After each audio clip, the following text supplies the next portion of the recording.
Hargeysa qaylo xoogan ayaa ka soo yeedhaysa waxa oo gandhi la soo noqnoqotay warbaa taagan oo dhawaaq ayaa baxay waxa qaylo dhaaminaya cid kasta oo ka cararaysa cadhay iyo ciqaabeebe waxa haatan yeedhay oo bulshada badankeeda dhalay iyo dhalaan si isku mid ah hal mar loogu oogsaday haweeney baadariyada oo taariikhda buuggeeda ugu jirta kamid ahaanshaha 10 baadariye ugu sareeya Afrika kuwaasoo lagu darajeeyo gaalaysiinta kumanaan qof iyo heerka sarreynta awoodda gaalaysiinta ay ka gaadheen haweeneydan oo kiniisada ay madax ka ahayd ay u garatay inay hanato xilka gaalaysiinta hablaha Soomaaliland sida kiniisadu baahisay kuna sheegtay inay mas'uuliyadda gaalaysiinta ay ugu duceeyaan ayaa waxa maamul looga dhigay jaamacad ay fureen bahda Abaarso oo horeba 1,001 su'aalood ay u dul yaaleen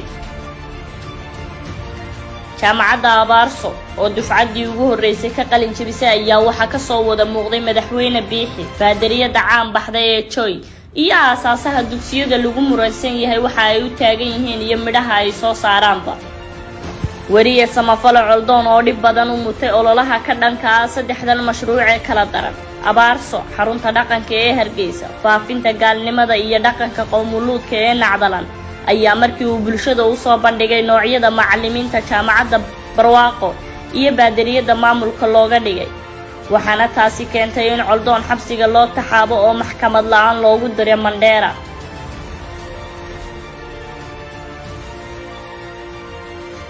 haddaba si kooban aan isula fahanno maxaa meesha ka qaldan sidee xaalku yahay nooca qaylada baxaysa iyo waxa coldoon loo aamusiyay aan dhowr qaybood u kala qaadna sheekada adiguna wax yari ama himaankiyo indhaha oo ay soo eeg aan ku horeeyay jaamacadda Barwaaqo maxay tahay Barwaaqo iyo baadariyada Joy yaa ku weheliya maxaa Barwaaqo loogu bixiyay Joy maxay u timi astaanta Barwaaqo maxay u taagan tahay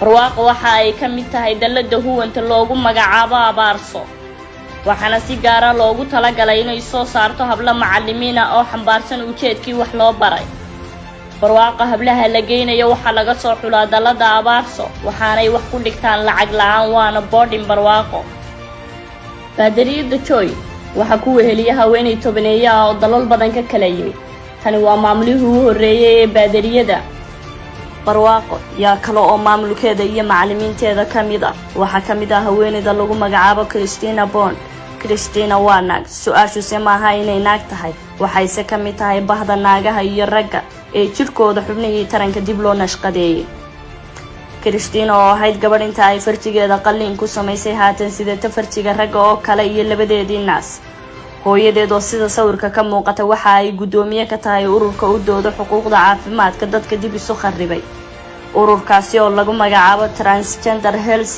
Education Analysis waxay shakhsi ahaan iyo dhaqan ahaanba taabacsan tahay bahda ibliiska caabudda Barwaaqo sida ka muuqata waxa ay u taagan tahay institution diinta masiixiga ka farcana geedka Biixi ka dambeeyana waa kan Bible-kooda ku yaala Barwaaqo kaliya geedkan astaan uma aha sidoo kalena abaarsada guud waa u yahay sida madaxweyne Biixi Barwaaqo dhexdeeda ka sheegay waxa madaxda dugsiga iyo Barwaaqo oo ay ka mid tahay baadariyada Joy ay ku bixiyaan iskuuladan sanad kasta in ka badan $3 milyan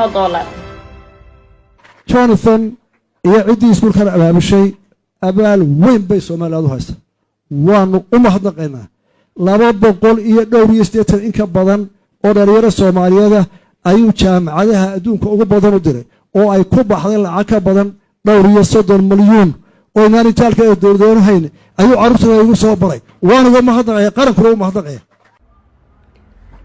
Hargeysa baadariyadan ka hor miyaa lagu arkay baadariyiin kale oo fidiya gaalnimada waa su'aal kale miyay jiraan dhalinyaro la gaaleeyay labadaba jawaabtu waa haa oo waxa la xirxiray amar degdeg oo dibadda ka yimid lagu sii daayay dhalinyaro la gaaleeyay oo loo furay guryo waxa la qabtay oo amar diidmo oo banaanka ka yimid Biixi ku sii daayay 2 baadari oo cadaan ah kuwaasi oo qaabilsanaa maalgelinta gaalaysiinta qaylada Barwaaqo iyo baadariyada haatan waa iskaadheen aanu gudubno halka ka sii daran waa xarunta dhaqanka ee Hargeysa qaylada ugu badan oo haatan 7 jirsatay waa tan ka taagan goobta lagu magacaabo xarunta dhaqanka ee Hargeysa waa goobta loogu cabsida badan yahay waxyeeladeeda. halkani waa masrax ibliiska loogu adeego oo magaca loo qurxiyay. inkastoo taliya asaaskeedii goobtan su'aasha indheer garadka iyo ehludiinku dul hoganayeen oo cid u jawaabtaana aanay jirin. hase ahaatee sanadku markii uu ahaa 2015 ayay soo shaacbaxday in madashani tahay hog halaaga loogu yagleelo iyo haadaan xariir lagu daday. 2015 intii ka horeysay waxaa muran ka taagnaa awoodeynta macsida iyo la dirirka afkaaraha diinteena suuban oo siyaabo kala duwan halkan loogu duri jiray. hase ahaatee halkaa waaba la iskala tegay oo waa ka sii dartay xaalka xarunta dhaqanka. waxa ay noqotay alamtiro la soo dhaad kadib markii 3 sanadood oo isku xiga ay dalka ku soo casuumeen shakhsiyaad caalamka oo ay kanis ama tusaalayaasha lagu dayday ee u taagan dhaqanka nacdalan ee qowmuluudka rag dumar kuwaasi oo xarunta dhaqanka qaarkood halku dhigga sanadka uga dhigtay bandhiga buugaagta. shakhsiyaadka astaamaha dhaqanka heerluud kuwooda ugu sarreeya ee xarunta dhaqanku dalka keentay ayaa kala ah.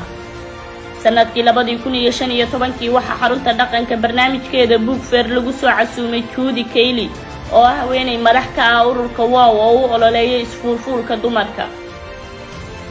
waa tan Julie oo shirinaysa haweenkii habley Hargeysa.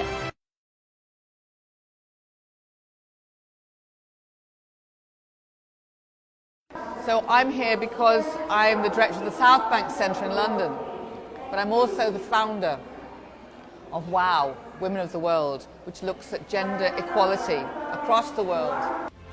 sanadkii 2019 bishii August waxaa isla xarunta dhaqanka lagu soo casuumay ninkii jabiyay xeerka dalka Botswana ka xarimayay nimanku isfuulaan kadib malaayiin dollar oo colka qowmuluudku bixiyay. waxa uu ku guuleystay inuu dalkiisa ka hirgeliyo iskoridda ragga. ninkan oo lagu magacaabo Dolan Molosi waxa uu xarunta dhaqanka Hargeysa ku soo bandhigay filin iyo buug uu ka qoray halgankiisii nacdalnaa. Andres Kubar ayaa isaguna jira. waxa uu martigelin isku lamaan ka helay xarunta dhaqanka iyo dugsiga Abaarso. gudoomiyaha xarunta dhaqanku waxa uu ku doodayaa waxba nagama gelin waxa ay yihiin. hase yeeshee taasi waxa ay ka shifmatay kadib markii Hargeysa lagu qabtay bilowgii sanadii 2020 12 nin oo sheeganaya inay isqabaan kuwaasi oo weli xidhan. kiiskan argagaxale iyo martida xarunta dhaqanka ee Hargeysa ayaa ah kuwa walaala ah. 12 nin ee qowmuluudnimada u xidhan 5 ka mid ah waxa ay ahaayeen fidyowgii ugu dhawaa ama saaxiibka la ahaa xarunta dhaqanka ee Hargeysa.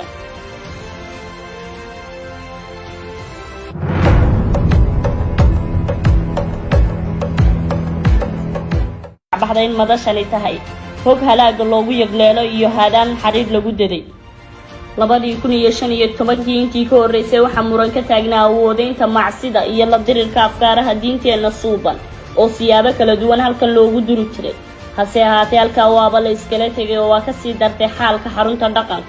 waxa ay noqotay alamtiro la soo dhaad kadib markii 3 sanadood oo isku xiga ay dalka ku soo casuumeen shakhsiyaad caalamka oo ay kanis ama tusaalayaasha lagu dayday ee u taagan dhaqanka nacdalan ee qowmuluudka rag dumar kuwaasi oo xarunta dhaqanka qaarkood halku dhigga sanadka uga dhigtay bandhiga buugaagta. shakhsiyaadka astaamaha dhaqanka heerluud kuwooda ugu sarreeya ee xarunta dhaqanku dalka keentay ayaa kala ah.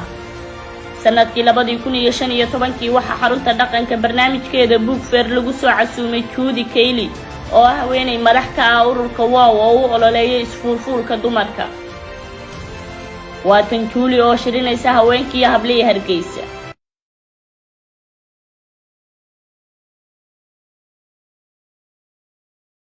So I'm here because I'm the director of the South Bank Centre in London, but I'm also the founder of WOW, Women of the World, which looks at gender equality across the world. sanadkii 2019 bishii August waxaa isla xarunta dhaqanka lagu soo casuumay ninkii jabiyay xeerka dalka Botswana ka xarimayay nimanku isfuulaan kadib malaayiin dollar oo colka qowmuluudku bixiyay. waxa uu ku guuleystay inuu dalkiisa ka hirgeliyo iskoridda ragga. ninkan oo lagu magacaabo Dolan Molosi waxa uu xarunta dhaqanka Hargeysa ku soo bandhigay filin iyo buug uu ka qoray halgankiisii nacdalnaa. Andres Kubar ayaa isaguna jira. waxa uu martigelin isku lamaan ka helay xarunta dhaqanka iyo dugsiga Abaarso. gudoomiyaha xarunta dhaqanku waxa uu ku doodayaa waxba nagama gelin waxa ay yihiin.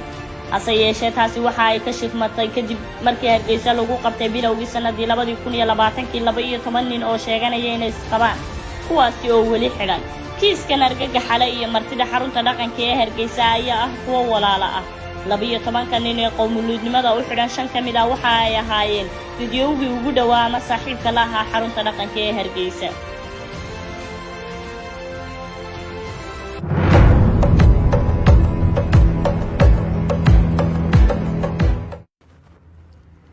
Hargeysa qaylo xoogan ayaa ka soo yeedhaysa.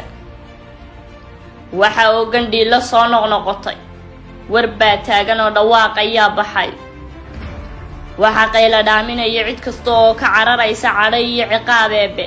waxa haatan yeedhaya oo bulshada badankeeda dhalay iyo dhalaan si isku mid ah hal mar loogu oogsaday haweeney baadariyada oo taariikhda buuggeeda ugu jirta ka mid ahaanshaha 10 baadariye oo ugu sarreeya Afrika.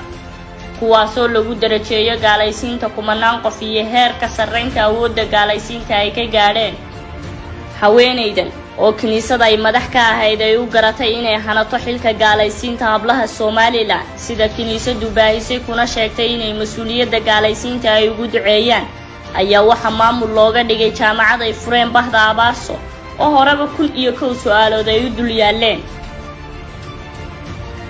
jaamacadda Abaarso oo dufcaddii ugu horeysay ka qalin jabisay ayaa waxa ka soo wada muuqday madaxweyne Biixi, baadariyada caan baxday ee Joy iyo aasaasaha dugsiyada lagu muransan yahay waxa ay u taagan yihiin iyo midhaha ay soo saaraanba. wariye samafalo coldoon oo dhib badan u mutay ololaha ka dhanka ah 3 mashruuc ee kala daran. Abaarso, xarunta dhaqanka ee Hargeysa, faafinta gaalnimada iyo dhaqanka qowmuluudka ee Nacdalan ayaa markii uu bulshada u soo bandhigay noocyada macallimiinta jaamacadda Barwaaqo iyo baadariyada maamulka looga dhigay.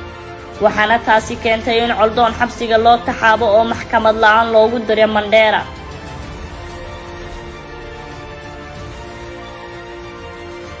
haddaba si kooban aan isula fahanno maxaa meesha ka qaldan, sidee xaalku yahay, nooca qaylada baxaysa iyo waxa coldoon loo aamusiyay. aan dhowr qaybood u kala qaadna sheekada, adiguna wax yari ama himaankiyo indhaha oo i soo eeg. aan ku horeeyay jaamacadda Barwaaqo. Barwaaqo maxay tahay? Barwaaqo iyo baadariyada Joy yaa ku weheliya. maxaa Barwaaqo loogu bixiyay? Joy maxay u timi? astaanta Barwaaqo maxay u taagan tahay? Barwaaqo waxa ay ka mid tahay dallada huwanta loogu magacaabo Abaarso. waxaana si gaar ah loogu talagalay inay soo saarto habla macallimiin ah oo xambaarsan ujeedkii wax loo baray. Barwaaqo hablaha la geynayo waxa laga soo xulaa dallada Abaarso waxaanay wax ku dhigtaan lacag la'aan waana boarding Barwaaqo. baadariyada Joy waxa ku weheliya haweeney tobaneeye ah oo dalal badan ka kala yimid. tani waa maamulihii ugu horeeyay ee baadariyada Barwaaqo yaa kale oo maamulkeeda iyo macallimiinteeda ka mid ah. waxaa ka mid ah haweeneyda lagu magacaabo Christina Bond. Christina waa naag. su'aashu maaha inay naag tahay, waxayse ka mid tahay bahda naagaha iyo ragga ee jirkooda xubnihii taranka dib loo nashqadeeyay. Christina oo ahayd gabadh inta ay farjigeeda qalliin ku samaysay haatan sidata farjiga ragga oo kale iyo labadeedii naas. hooyadeed oo sida sawirka ka muuqata waxa ay gudoomiye ka tahay ururka u dooda xuquuqda caafimaadka dadka dib isu kharribay. ururkaasi oo lagu magacaabo Transgender Health Education Analysis. waxay shakhsi ahaan iyo dhaqan ahaanba taabacsan tahay bahda ibliiska caabudda. Barwaaqo sida ka muuqata waxa ay u taagan tahay institution diinta masiixiga ka farcama. geedka Biixi ka dambeeyana waa kan Bible-kooda ku yaala. Barwaaqo kaliya geedkani astaan uma aha sidoo kalena abaarsada guud waa u yahay. sida madaxweyne Biixi Barwaaqo dhexdeeda ka sheegay waxa madaxda dugsiga iyo Barwaaqo oo ay ka mid tahay baadariyada Joy ay ku bixiyaan iskuuladan sanad kasta in ka badan $30 milyan. Jonathan iyo ciddii iskuulkan abaabushay abaal weyn bay Soomaaliland u haysaa. waanu u mahadnaqaynaa.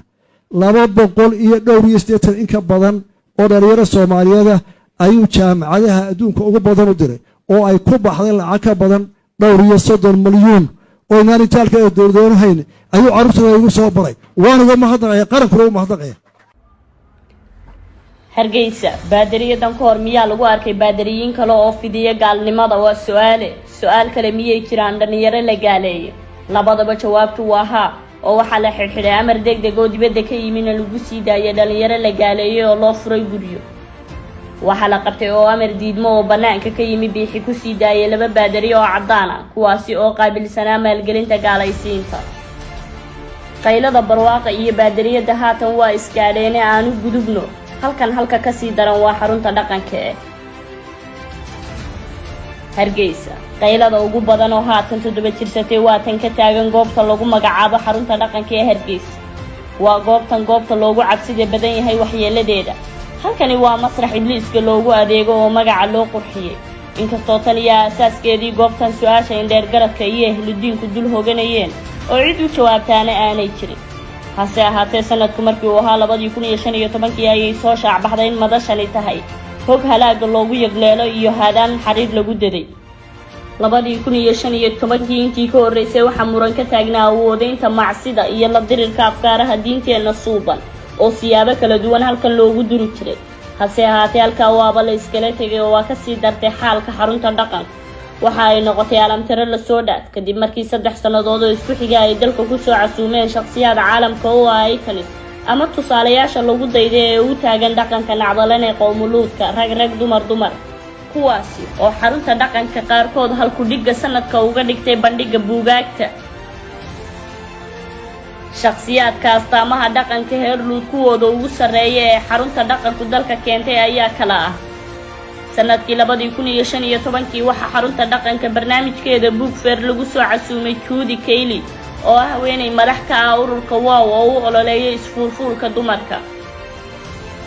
waa tan Julie oo shirinaysa haweenkii habley Hargeysa.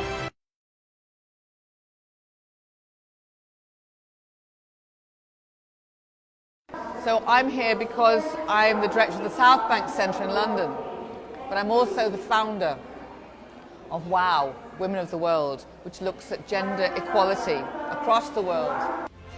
sanadkii 2019 bishii August waxaa isla xarunta dhaqanka lagu soo casuumay ninkii jabiyay xeerka dalka Botswana ka xarimayay nimanku isfuulaan kadib malaayiin dollar oo colka qowmuluud ku bixiyay. waxa uu ku guuleystay inuu dalkiisa ka hirgeliyo iskuridda ragga. ninkan oo lagu magacaabo Dolan Malosi waxa uu xarunta dhaqanka ee Hargeysa ku soo bandhigay filin iyo buug uu ka qoray halgankiisii nacdalna. Andres Kubar ayaa isaguna jira. waxa uu martigelin isku lamaan ka helay xarunta dhaqanka iyo dugsiga Abaarso. gudoomiyaha xarunta dhaqanku waxa uu ku doodayaa waxba nagama gelin waxa ay yihiin. hase yeeshee taasi waxa ay ka shifmatay kadib markii Hargeysa lagu qabtay bilowgii sanadii 2020 12 nin oo sheeganaya inay isqabaan kuwaasi oo weli xidhan. kiiskan argagaxale iyo martida xarunta dhaqanka ee Hargeysa ayaa ah kuwa walaala ah. 12 nin ee qowmuluudnimada u xidhan 5 ka mid ah waxa ay ahaayeen fidyowgii ugu dhawaa ama saaxiibka la ahaa xarunta dhaqanka ee Hargeysa.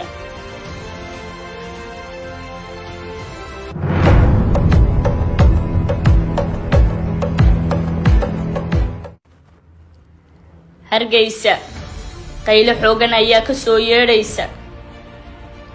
waxa oo gandhiilo soo noqnoqotay. war baa taagan oo dhawaaq ayaa baxay.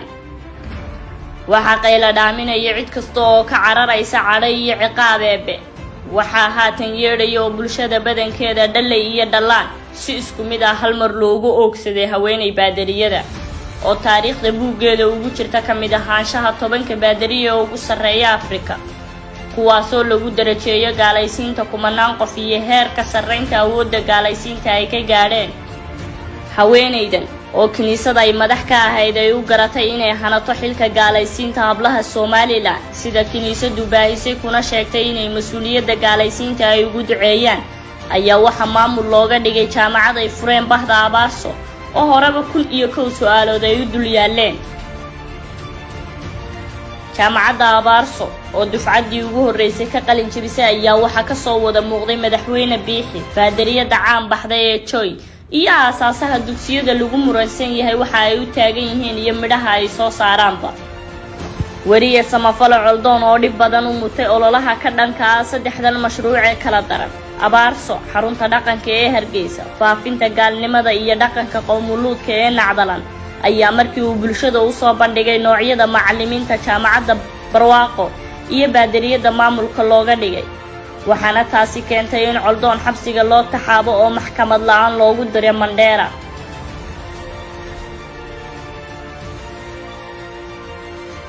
haddaba si kooban aan isula fahanno maxaa meesha ka qaldan sidee xaalku yahay nooca qaylada baxaysa iyo waxa coldoon loo aamusiiyey aan dhowr qaybood u kala qaadna sheekada adiguna wax yari ama himaankiyo indhaha oo i soo eeg aan ku horeeyo jaamacadda barwaaqo maxay tahay barwaaqo iyo baadariyada joy yaa ku weheliya maxaa barwaaqo loogu bixiyey joy maxay u timi astaanta barwaaqo maxay u taagan tahay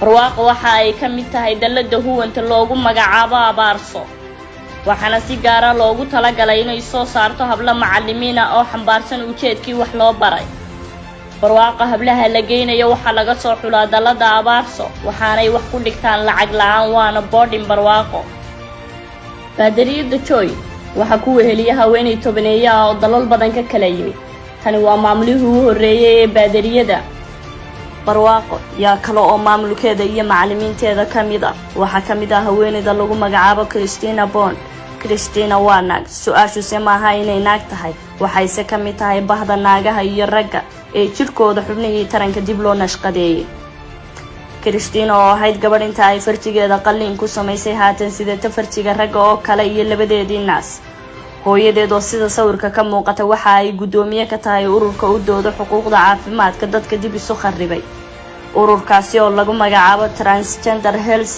Education Analysis waxay shakhsi ahaan iyo dhaqan ahaanba taabacsan tahay bahda ibliiska caabudda barwaaqo sida ka muuqata waxa ay u taagan tahay institution diinta masiixiga ka farcama geedka biixi ka dambeeyana waa kan baybalkooda ku yaala barwaaqo kaliya geedkani astaan uma aha sidoo kalena abaarsada guud waa u yahay sida madaxweyne biixi barwaaqo dhexdeeda ka sheegay waxa madaxda dugsiga iyo barwaaqo oo ay ka mid tahay baadariyada joy ay ku bixiyaan iskuuladan sanad kasta in ka badan $30 milyan Jonathan iyo ciddii iskuulkan abaabushay abaal weyn bay Soomaaliland u haysaa waanu u mahadnaqaynaa 280 in ka badan oo dhalinyaro Soomaaliyeed ayuu jaamacadaha adduunka ugu badan u diray oo ay ku baxday lacag ka badan 30 milyan oo inaan ee dowladweynuhu hayn ayuu carruurtooda ugu soo baray waana uga mahadnaqayaa qarankuna uga mahadnaqayaa Hargeysa baadariyadan ka hor miyaa lagu arkay baadariyiin kale oo fidiya gaalnimada waa su'aal kale miyay jiraan dhalinyaro la gaaleeyay labadaba jawaabtu waa haa oo waxa la xirxiray amar degdeg oo dibadda ka yimina lagu sii daayay dhalinyaro la gaaleeyay oo loo furay guryo waxa la qabtay oo amar diidmo oo banaanka ka yimi biixi ku sii daayay laba baadari oo cadaan ah kuwaasi oo qaabilsanaa maalgelinta gaalaysiinta qaylada barwaaqo iyo baadariyada haatan waa iskaadheene aanu gudubno halka ka sii daran waa xarunta dhaqanka ee Hargeysa qaylada ugu badan oo haatan 7 jirsatay waa tan ka taagan goobta lagu magacaabo xarunta dhaqanka ee Hargeysa waa goobta loogu cabsida badan yahay waxyeeladeeda halkani waa masrax ibliiska loogu adeego oo magaca loo qurxiyay inkastoo tan iyo asaaskeedii goobtan su'aasha indheer garadka iyo ehludiinku dul hoganayeen oo cid u jawaabtaana aanay jirin hase ahaatee sanadku markii uu ahaa 2015 ayay soo shaac baxday in madashani tahay hog halaaga loogu yagleelo iyo haadaan xariir lagu daday 2015 intii ka horeysay waxa muran ka taagnaa awoodeynta macsida iyo la dirirka afkaaraha diinteena suuban oo siyaabo kala duwan halkan loogu duri jiray hase ahaatee halka waaba la iskala tegay oo waa ka sii dartay xaalka xarunta dhaqanka waxa ay noqotay alamtiro la soo dhaad kadib markii 3 sanadood oo isku xiga ay dalka ku soo casuumeen shakhsiyaad caalamka oo ay kanis ama tusaalayaasha lagu dayday ee u taagan dhaqanka nacdalan ee qowmuluudka rag dumar kuwaasi oo xarunta dhaqanka qaarkood halku dhiga sanadka uga dhigtay bandhiga buugaagta shakhsiyaadka astaamaha dhaqanka heerluud kuwooda ugu sarreeya ee xarunta dhaqanku dalka keentay ayaa kala ah sanadkii 2015 waxa xarunta dhaqanka barnaamijkeeda book fair lagu soo casuumay Judy Cayley oo ah haweeney madax ka ah ururka waaw oo u ololeeyay isfuulfuulka dumarka waa tan Julie oo shirinaysa haweenkii hablay Hargeysa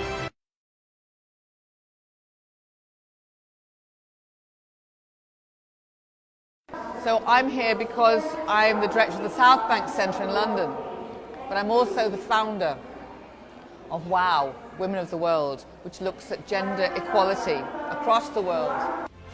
sanadkii 2019 bishii August waxa isla xarunta dhaqanka lagu soo casuumay ninkii jabiyay xeerka dalka Botswana ka xarimayay nimanku isfuulaan kadib malaayiin dollar oo colka qowmuluud ku bixiyay waxa uu ku guuleystay inuu dalkiisa ka hirgeliyo iskuridda ragga. ninkan oo lagu magacaabo Dolan Molosi waxa uu xarunta dhaqanka Hargeysa ku soo bandhigay filin iyo buug uu ka qoray halgankiisii nacdalna. Andres Kubar ayaa isaguna jira waxa uu martigelin isku lamaan ka helay xarunta dhaqanka iyo dugsiga Abaarso. Gudoomiyaha xarunta dhaqanku waxa uu ku doodayaa waxba nagama gelin waxa ay yihiin. hase yeeshee taasi waxa ay ka shifmatay kadib markii Hargeysa lagu qabtay bilowgii sanadii 2020 nin oo sheeganaya inay isqabaan kuwaasi oo weli xidhan. kiiskan argagaxale iyo martida xarunta dhaqanka ee Hargeysa ayaa ah kuwa walaala ah. 12 nin ee qowmuluudnimada u xidhan 5 ka mid ah waxa ay ahaayeen fidyowgii ugu dhawaa ama saaxiibka la ahaa xarunta dhaqanka ee Hargeysa.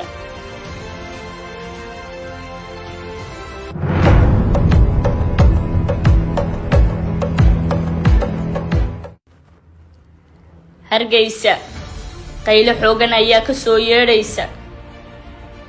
waxa oo gandhi la soo noqnoqotay warbaa taagan oo dhawaaq ayaa baxay. waxa qayla dhaaminaya cid kasta oo ka cararaysa cadhay iyo ciqaabeebe. waxa haatan yeedhay oo bulshada badankeeda dhalay iyo dhalaan si isku mid ah hal mar loogu oogsaday haweeney baadariyada oo taariikhda buuggeeda ugu jirta ka mid ahaanshaha 10 baadariye ugu sarreeya Afrika, kuwaasoo lagu darajeeyo gaalaysiinta kumanaan qof iyo heerka sarreynta awoodda gaalaysiinta ay ka gaadheen. haweeneydan oo kiniisada ay madax ka ahayd ay u garatay inay hanato xilka gaalaysiinta hablaha Soomaaliland sida kiniisadu baahisay kuna sheegtay inay mas'uuliyadda gaalaysiinta ay ugu duceeyaan ayaa waxa maamul looga dhigay jaamacad ay fureen bahda Abaarso oo horeba 1,001 su'aalood ay u dul yaaleen. jaamacadda Abaarso oo dufcaddii ugu horeysay ka qalin jabisay ayaa waxa ka soo wada muuqday madaxweyne Biixi, baadariyada caan baxday ee Joy iyo aasaasaha dugsiyada lagu muransan yahay waxa ay u taagan yihiin iyo midhaha ay soo saaraanba. wariye samafalo Coldoon oo dhib badan u mutay ololaha ka dhanka ah 3 mashruuc ee kala daran: Abaarso, xarunta dhaqanka ee Hargeysa, faafinta gaalnimada iyo dhaqanka qowmuluudka ee nacdalan, ayaa markii uu bulshada u soo bandhigay noocyada macallimiinta jaamacadda Barwaaqo iyo baadariyada maamulka looga dhigay. waxaana taasi keentay in Coldoon xabsiga loo taxaabo oo maxkamad la'aan loogu diray Mandheera.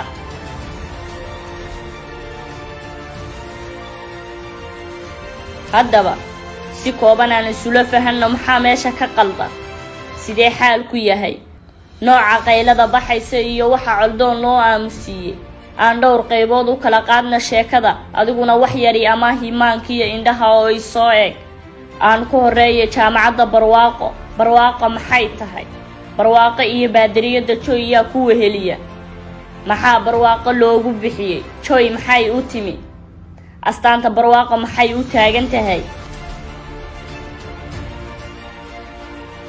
Barwaaqo waxa ay ka mid tahay dalada huwanta loogu magacaabo Abaarso, waxaana si gaar ah loogu talagalay inay soo saarto habla macallimiin ah oo xambaarsan ujeedkii wax loo baray. Barwaaqo hablaha la geynayo waxa laga soo xulaa dalada Abaarso, waxaanay wax ku dhigtaan lacag la'aan waana boarding Barwaaqo. baadariyada Joy waxa ku weheliya haweeney tobaneeya oo dalal badan ka kala yimid. tani waa maamulihii ugu horeeyay ee baadariyada Barwaaqo yaa kale oo maamulkeeda iyo macallimiinteeda ka mid ah. waxa ka mid ah haweeneyda lagu magacaabo Christina Bond. Christina waa naag. su'aashu maaha inay naag tahay, waxayse ka mid tahay bahda naagaha iyo ragga ee jirkooda xubnihii taranka dib loo nashqadeeyay. Christina oo ahayd gabadh inta ay farjigeeda qalliin ku samaysay haatan sidata farjiga ragga oo kale iyo labadeedii naas. hooyadeed oo sida sawirka ka muuqata waxa ay gudoomiye ka tahay ururka u dooda xuquuqda caafimaadka dadka dib isu kharribay. ururkaasi oo lagu magacaabo Transgender Health Education Analysis waxay shakhsi ahaan iyo dhaqan ahaanba taabacsan tahay bahda Ibliiska caabudda. Barwaaqo sida ka muuqata waxa ay u taagan tahay institution diinta Masiixiga ka farcana. geedka Biixi ka dambeeyana waa kan Bible-kooda ku yaala. Barwaaqo kaliya geedkani astaan uma aha, sidoo kalena abaarsada guud waa u yahay. sida madaxweyne Biixi Barwaaqo dhexdeeda ka sheegay waxa madaxda dugsiga iyo Barwaaqo oo ay ka mid tahay baadariyada Joy ay ku bixiyaan iskuuladan sanad kasta in ka badan 30 milyan oo dollar. Jonathan iyo ciddii iskuulkan abaabushay abaal weyn bay Soomaalidu haysta waanu u mahadnaqaynaa 280 in ka badan oo dhalinyaro Soomaaliyeed ayuu jaamacadaha adduunka ugu badan u diray oo ay ku baxday lacag ka badan 30 milyan oo inaan intaalka ee dowladweynuhu hayn ayuu carruurtooda ugu soo baray waana uga mahadnaqaya qarankuna u mahadnaqaya. Hargeysa baadiriyadan ka hor miyaa lagu arkay baadiri